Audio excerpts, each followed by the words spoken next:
Boy, tell me. Really? What did you say? Good evening and welcome to this regular meeting of the Temple City Council for Thursday, December 4th, 2014. Please rise as Chaplain Bruce Mercer of Gentiva Hospice will lead us in the invocation, followed by the Pledge of Allegiance, which will be led by Fire Chief Mitch Randles. Okay. Let's pray together. Oh God, we come before you.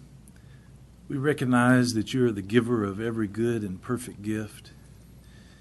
And we believe and know that we are a blessed people in a blessed community, in a blessed state, in a blessed nation.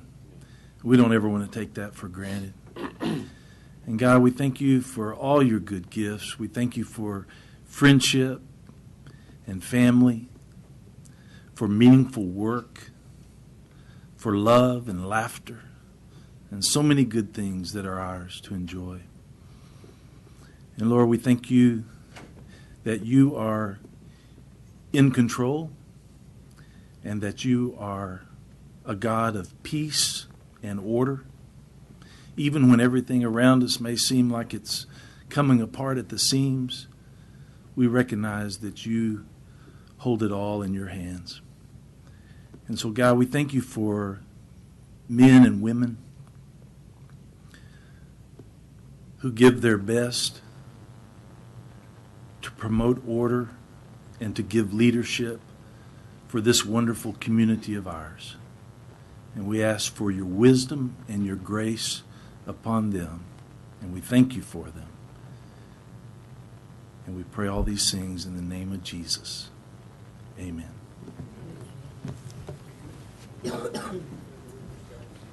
Please join me in the pledge. I pledge allegiance to the flag of the United States of America and to the republic for which it stands, one nation, under God, indivisible, with liberty and justice for all. Thank you, Chief. Now we have some special recognitions. Item 3, the presentation of the 2014 Corporate Challenge Awards. Mr. Ram. Thank you, Mayor and members of Council. 3 years ago, with direction from the Mayor's Fitness Council, the City of Temple, along with members of the Council, brought back the Corporate Challenge. And this year, we had a record number of companies take place in the Corporate Challenge, with 21 companies, 2 of which were new. We had 14 events. And all these events took place from September 6th all the way through November 2nd. So a pretty large commitment on staff and a very large commitment on companies participating, because events took place during the week and over the weekends over that period of time. With that, we had 3 divisions. Division 1, which had about an average of 120 employees per company.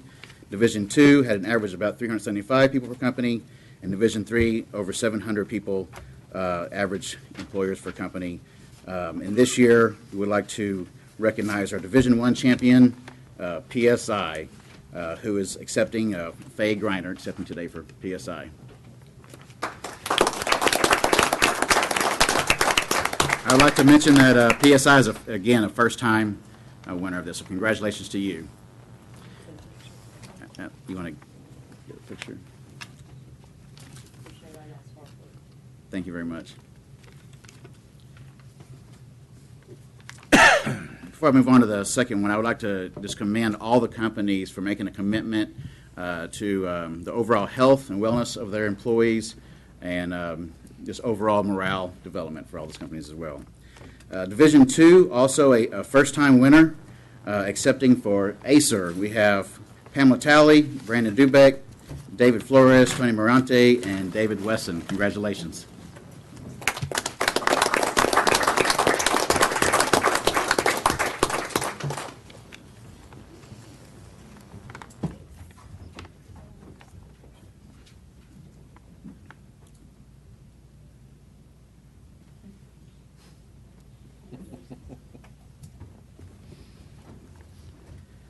And last but not least, Division 3 winner, accepting Mayor Danny Dunn with the City of Temple. I'm so glad that I competed in each sport.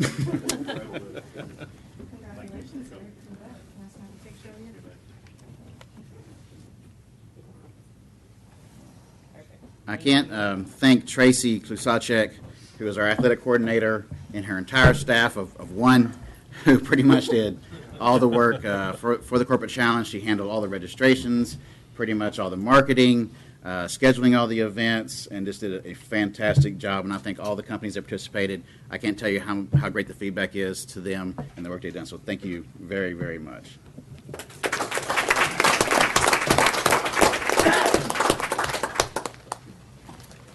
Thank you, Chuck. And item number 4, it's time to recognize the City of Temple, Texas Amateur Athletic Federation Athletes of the Year. We, as part of our athletic department, participate in, like Mayor Dunn said, the Texas Amateur Athletic Federation. And with that, we had a lot of youth athletes that participate in a lot of Tracy's sports. And we were able to nominate individuals for Athlete of the Year in Temple. And we able to do that every year. We don't do that every year because we don't always have what we feel is somebody truly worthy of distinction of Athlete of the Year and represent the city of Temple, Texas. This year, however, we do have 2 wonderful athletes that we'd like to present an award to today. The first individual was a TAF Region 5 champion in the 50 and 100 meter freestyle for 3 consecutive years, TAF Region 5 state qualifier in swimming for 3 consecutive years, awarded a silver medal in the 50 free and bronze medal in the 100 free at the 2014 TAF State Games of Texas. It was also the Temple High School 2013 district champion in the 100 freestyle and 50 meter freestyle. And today's male athlete of the year, Temple, Texas, Grant Laughlin.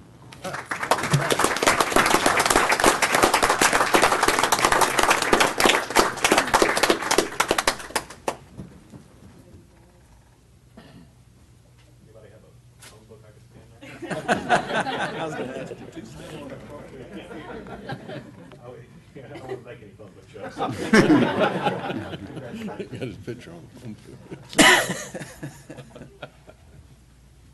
Our second honoree has been a competitive swimmer since the age of 6. She was the TAF regional champion and state qualifier for 6 consecutive years, 2014 TAF state champion in the 100 meter individual medley, and awarded 2nd place in the 100 meter freestyle and 3rd place in the 200 meter freestyle. In 2013, State Games of Texas was awarded 2nd place in the 200 meter freestyle and 3rd in the 50 meter backstroke. Our female athlete of the year, Carly Dixon Sullivan.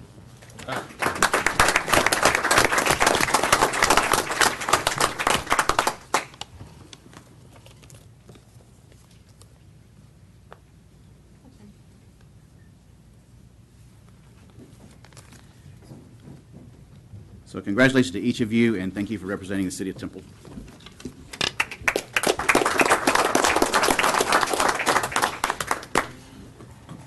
Thank you all very much, and congratulations, and thanks to the city staff for all that they do. And I was joking earlier, I actually had nothing to do with the winning of this trophy. And just item 3, public comment. Citizens who desire to address the council on any matter may sign up to do so prior to this meeting. Public comments will be received during this portion of the meeting. Please limit comments to 3 minutes. No discussion or final action will be taken by the city council. Mr. J.D. Zeppner. How you been, Zepp? I'm pretty good. How y'all doing? Fine, thanks.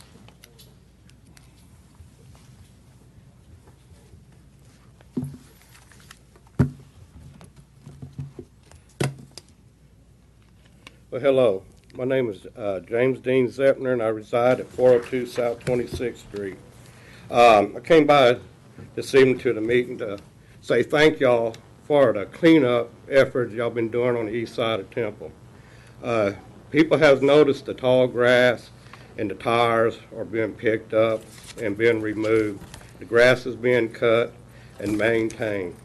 One thing I would like to know from the city, if y'all going to continue this program throughout the winter and into the spring and early summer with the cleanup programs that y'all have. I know it pissed a lot of people off by getting fines and harassed by the city because their property's not cleaned up, but it's their responsibility to clean up their property in the city of Temple, even if they don't live in the city of Temple. And I thank y'all for doing y'all's best to trying to keep our neighborhoods clean and attractive, because we have problems on the east side being kind of trashed out, dirty, because it's an old part of Temple. And with little efforts like this that's been going on, I think it's a good idea to resume this program, what y'all been doing. I know some of the community been getting together with certain programs with the city, and maybe them programs of next year would be beneficial to the neighborhoods, not just on the east side of Temple, but all of Old Temple and all the city of Temple. And I sure do thank y'all in trying to keep the city clean. And one more thing I'd like to say, tomorrow night at the Wilson building, at Wilson Park Rec, they're supposed to have a neighborhood watch meeting going on at 6 o'clock at the rec center where the gymnasium's at. And it's supposed to start around 6 and go on to whenever. We had a meeting on the east side a couple of months ago when it first got started.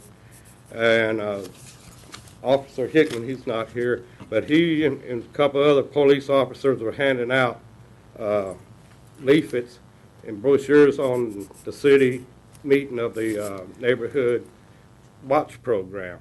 Well, they said they send out 1,500 leaflets, but only like 13 people showed up to the meeting. I wish the citizens of Temple will get together and try to make this meeting, even if you don't live on the east side, at least maybe try to start a crime watch program in your neighborhood, because we need one badly.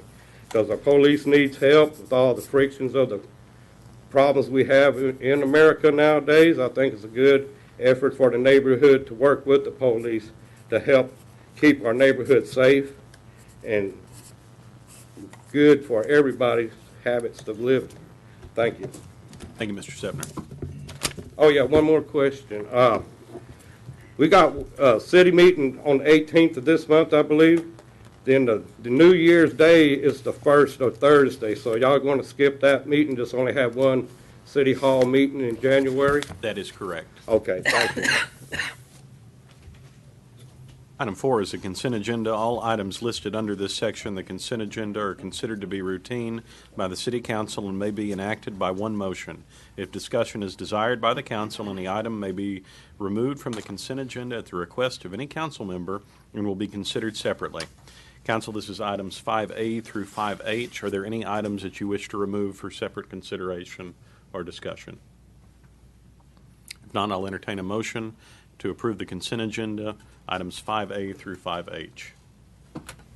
Motion for approval? Second. We have a motion and a second. Madam Secretary. Member Cloud? Aye. Councilmember Davis? Aye. Mayor Pro Tem Schneider? Aye. Councilmember Morales? Aye. Mayor Dunn? Aye.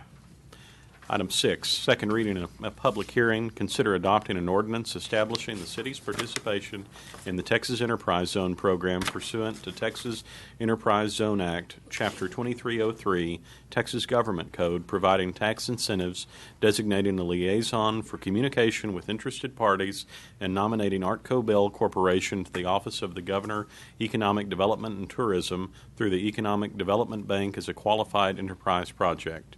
Ms. Landeros. Mouthful. It really was. Thank you, Mayor and Council. You have actually seen this item before a couple times now. Art Cobell, you all approved a nomination back in May for Enterprise Project for this expansion.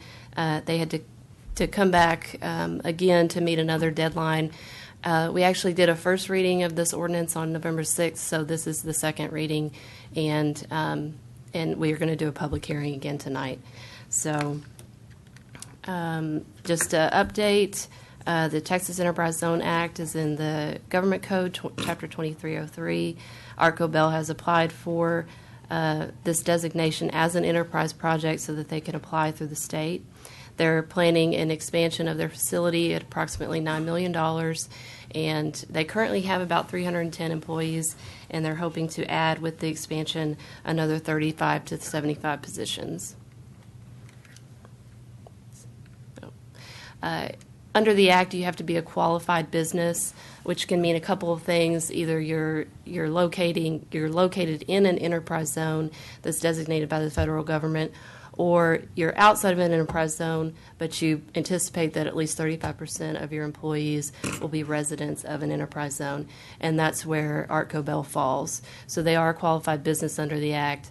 The project will take effect on the date of the designation and goes for 5 years, which will actually, on state deadlines, is through September 2nd of 2019.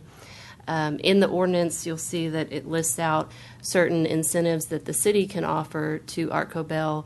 If Artco Bell wants to take advantage of any of those incentives, they will come back to council and ask for authorization for that. So, again, kind of a little bit off schedule. We did have the first reading on November 2nd, so November 6th, sorry. So this is second reading, and we'll do a public hearing again today. Thank you. Council, any questions? This time I'll open the public hearing. Anyone wishing to speak on this matter may do so. Please step to the podium and state your name and address for the record. Speak, I'll declare the public hearing closed. I will entertain a motion for item 6. Motion to approve item 6. A motion and a second. Madam Secretary. Councilmember Cloud? Aye. Councilmember Davis? Aye. Mayor Pro Tem Schneider? Councilmember Morales? Aye. Mayor Dunn? Aye. Item 7, first reading in a public hearing. Consider adopting an ordinance designating a tract of land consisting of approximately 18.7 acres located at the corner of Wilson Arndt Drive and Winland Road at City of Temple Tax Abatement Reinvestment Zone Number 30 for commercial industrial tax abatement. Ms. Landeros. Okay. We received an application for tax abatement from a company here in town. So this, as you all know the process, this is our first reading of the ordinance that will create the tax abatement reinvestment zone where the company will locate. We're on zone number 30 for commercial industrial tax abatement. This area is, in the item said, about 18.7 acres located at the corner of Wilson Arndt Drive and Winland Road. It's zoned industrial, or zoned appropriately industrial commercial. They are asking for 5-year tax abatement at 50%, and we'll do a second reading of this ordinance designating the zone, and also we anticipate a resolution for your consideration of the tax abatement agreement at the December 18th meeting. Here's a map showing the area, the 18.7 acres. And you've all heard this before, but just refresher, Chapter 312 of the Tax Code, things that we consider when creating a tax abatement reinvestment zone is whether the zone will result in benefits to the city and to the land even after the term of any tax abatement agreement. Will it result in the retention or creation of new jobs, the creation of new taxable value either through real or personal property improvements, and will it attract major investment in the zone? And city staff has reviewed the application in light and looked at those factors and recommends approval. Landeros. Council, any questions? This time I'll open the public hearing. Anyone wishing to speak on this matter may do so. Please step to the podium and state your name and address for the record. There being no one wishing to speak, I'll declare the public hearing closed. I'll entertain a motion on item 7.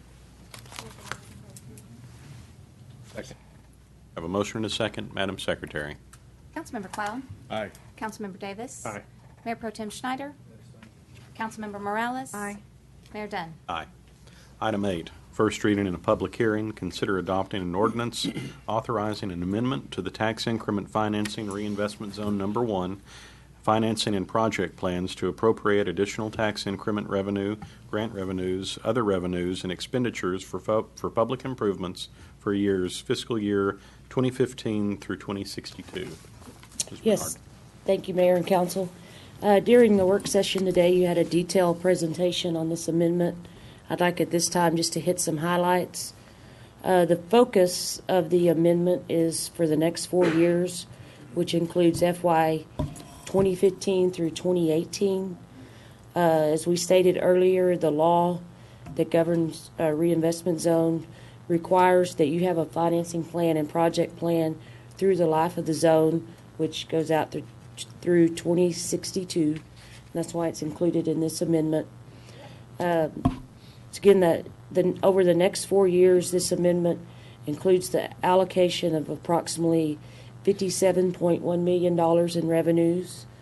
The source of those funds are from new increment revenues within the reinvestment zone, savings from some completed projects, and the reallocation of funding from existing projects. This allocation of funding is aligning projects and funding projects that are in the master plan of the reinvestment zone. Phase 1 was funded with a bond issue of $25.2 million in August of 2013. And again, this proposed amendment is with current revenue sources, no bonds to be issued over the next 4 years. And on the screen, I've highlighted the amendment that includes the fund balance and carry forwards for FY 15, 16, and 17, and 18, and then a column that adds the next 40 years together. I want to point out one item on the slide as you look at the bottom of the matrix. At the end of each year, our goal is to maintain a fund balance of at least $2.5 million within the reinvestment zone, and it ranges from $5.5 million in high to a low of $2.6 million. And again, this concludes the summary presentation. I'd be happy to answer any questions related to the amendment. Council, any questions? There be no questions. This time I will open the public hearing. Anyone wishing to speak on this matter may do so. Please step to the podium and state your name and address for the record. There being no one wishing to speak, I'll declare the public hearing closed. I'll entertain a motion for item 8. Motion for approval of item 8. Have a motion and a second. Madam Secretary. Councilmember Cloud? Aye. Councilmember Davis? Aye. Mayor Pro Tem Schneider? Aye. Councilmember Morales? Aye. Mayor Dunn? Aye. Item 9, first reading in a public hearing. Consider adopting an ordinance amending ordinance number 2005-4025, amended by ordinance number 2006-4125, amended by ordinance number 2007-4175, and further amended by ordinance number 2014-4677 by amending the plan development and previous site plan on lots 1 and 2, Block 1, Adams Island Commercial, to allow major vehicle repair. Ms. Lyerly, were there any numbers in there that I missed out? I think you got them all. Okay, Thank you. thank you. Hello, Mayor and City Council members. Basically, that item description just is for property that's a zone plan development district, and anytime there's a new development that comes onto that property, it has to go through the amendment process to allow that site plan to be approved before we have development on that. So those are just a series of amendments over the years. So I'll go ahead and get on with the presentation. This is an existing plan development district, and it did have a recent plan development site plan that was approved for the property, and then this is just an amendment for that plan development. And the site is in this red boundary, and it is just south of the Adams Lane cul-de-sac area, and then to the south of the area is West Adams Avenue. This is the zoning map for the property, and it's shown in the yellow hatching, and it's actually these 2 lots. And just to give you some background, this request is for lots that were previously platted for lots 1 and 2, Block 1 of the final plat of the Adams Island Commercial. The property is now zoned, it's now platted as the Cornerstone Auto Edition plat. And that was administratively approved by Planning and Zoning Commission.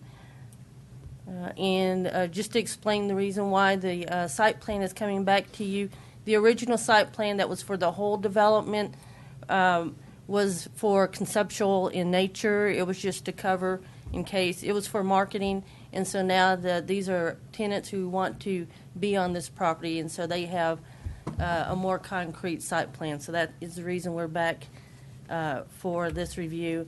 And so also along with that process, with this plan development, the applicants are asking that we add a major vehicle repair to the allowed uses for this plan development. And so that's just a little bit of the background.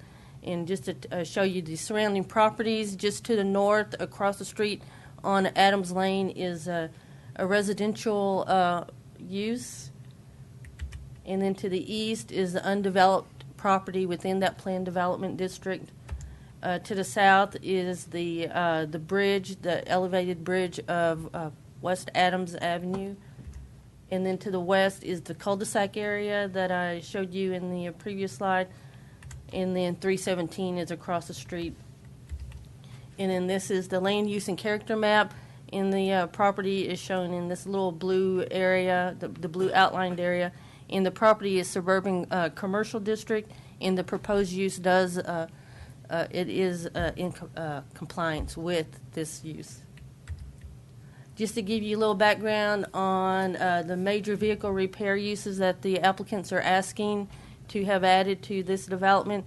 Major vehicle repair uses are governed by the UDC section 5.3.22, and so they have to follow the requirements. I won't go through all the requirements, but basically just the high points are that any type of major vehicle repair has to be located at least 20 feet away from any property line that is adjacent to residentially zoned or developed property. And in this case, the development does abide by that. And then as far as vehicle parts and commodities, materials, and equipment, they need to be stored behind a building or in the rear area. They have to be screened basically from public view, and this site plan does propose that. Also, storage may not occupy more than 10% of the lot or tract. And so this development that they're proposing meets all those requirements. This is a picture of what the applicants are proposing for the site. They have several of these automotive places throughout Texas, and then this is what they want to build on this site. And then this is the site plan that they're proposing. Basically, you'll see this is to the north. This is the Adams Lane entrance. And just to clarify, the development will only be entered from Adams Lane. There will be no access from Adams Avenue, West Adams Avenue. So they will. They actually have two entrances. They have one in this area and then one from the cul-de-sac. And the site plan, as you'll see, has it has circulation throughout the whole development. And as you can see, there are a lot of trees, vegetation on this site. We have vegetation trees along Adams Lane and then also along West Adams Avenue. And then we have the site plan has some shrubbery along the building. The building is this oval-shaped area in the middle. And so basically, at the bottom of the site plan has all these charts on it. The whole site plan was too big, so I've just expanded or zoomed in on what's at the bottom of the site plan. And basically, the first two charts are landscape requirements. The first chart is for Adams Lane. The second chart is for West Adams Avenue. And basically, what this shows is that the applicants are proposing to exceed our 5% landscape requirement. They're actually approximately 40% of landscaping, so they far exceed what we require for landscaping. And so on the landscaping part, and then with the parking calculators, they are actually meeting, they're exceeding our requirements by one space. And so just the general notes, storm drainage will be designed in accordance with the City of Temple's drainage ordinance, and then they will have to abide by all the City of Temple codes as far as on-site detention, and also they will have to meet our building masonry standards. If you approve the site plan today, when the applicants go through the building permit process, they will still have to abide by all of our building codes and fire codes, all our different codes that the City of Temple honors or requires. And so this is the notification map. You'll see we sent out 8 notices. We received 6 in agreement, and we did not receive any responses in disagreement of this request. And so the staff is recommending approval of the amending the existing plan development by the addition of the major vehicle repair uses and the proposed site plan amendment for the following reasons. And that is that the proposed addition does comply, and the site plan does comply with the future land use and character map. The request is compatible with surrounding zoning uses, and the request does comply with the thoroughfare plan, and public facilities are available for the site. And also, the requirement, the plan development does exceed our 5% landscaping requirement. And just as I mentioned, during the building permit process, this development will be subject to all of our UDC and building codes and fire codes. And at its November 3rd, 2014 Planning and Zoning Commission, the commission recommended 8-0 for approval of this request. And so if you have any questions, I'll be happy to answer those for you. Thank you, Ms. Lyerly. Council? Welcome. Questions? All right. This time I'll open the public hearing. Anyone wishing to speak on this matter may do so. Please step to the podium, state your name and address for the record.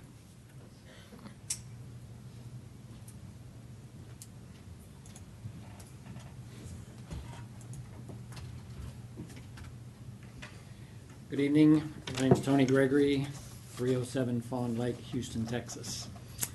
I'm the owner of Cornerstone Automotive, and we are an independent automotive repair shop. We've been in business 22 years. I wanted to let you know that we're a mechanical repair shop. We're not a body repair shop, so there will be no wrecked cars hanging around this site. There'll be no parts stored outside of the building. There's no underground storage of any fluids of any kind. I tell people all the time, what do you do? Well, we repair cars, everything from power door locks to replacing engines. So that's a little bit about what we do. I've been coming to Temple for 10 years because now I have 3 cute grandchildren that live here, and it looks like a good community to do business in, and so we're excited about having the opportunity to serve your community. And just wanted to ask if you have any questions that I can answer for you. Council? Thank you, Mr. Gregory. Thank you. Anyone else wishing to speak? There being no further comments, I'll declare the public hearing closed. I'll entertain a motion on item 9. Motion for approval. Second. A motion and a second. Madam Secretary. Councilmember Cloud? Aye. Councilmember Davis? Aye. Mayor Pro Tem Schneider? Aye. Councilmember Morales? Aye. Mayor Dunn? Aye. Thank you for your willingness to invest in the community. Item 10, a resolution. Consider adopting a resolution naming the tennis courts at Wilson Park to the Harold Payton Halrose Tennis Courts. And we're actually going to table this item because there were some family friends of Halrose that were unable to join us this evening, but this will come back on the December 18th agenda. Do we need to go ahead and ask for a motion? We have been doing motions to table lately. Yes, we have, so we might as well just stick with it. The new era. Absolutely. I would entertain a motion The on. motion to table. Second. Motion and a second. Madam Secretary. Councilmember Cloud? Aye. Councilmember Davis? Aye. Mayor Pro Tem Schneider? Aye. Councilmember Morales? Aye. Mayor Dunn? Aye. Looks like we started a trend, and we need to keep it going. Item 11, consider adopting a resolution authorizing a construction contract for construction of the Outer Loop Phase 3 from Adams to the Channel. Thank you. Handle Please be is that. seated. This construction contract pertains to that portion of the Outer Loop which would serve the new Super Walmart currently under construction. And you can see the Walmart site here is indicated next to the immediately adjacent to the limits of proposed construction. Their site plan is exploded for you. The road improvements would extend past the Walmart property and tie back down into the existing alignment of Old Waco Road. And there are also accompanying drainage improvements which extend all the way from Adams and bring drainage to empty into the channel, which is shown at the very bottom of the construction project exhibit. So this is just a summary of the contract and council activity this year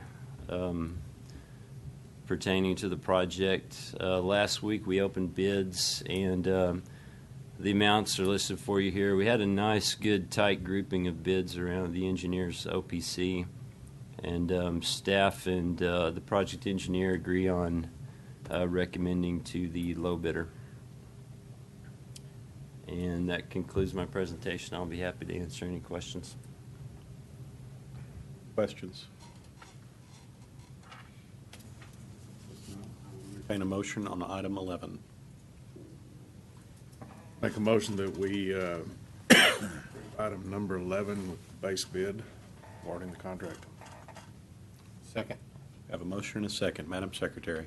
Councilmember Cloud? Aye. Councilmember Davis? Aye. Mayor Pro Tem Schneider? Abstain. Councilmember Morales? Aye. Mayor Dunn. Aye. This meeting is adjourned. Have a good evening.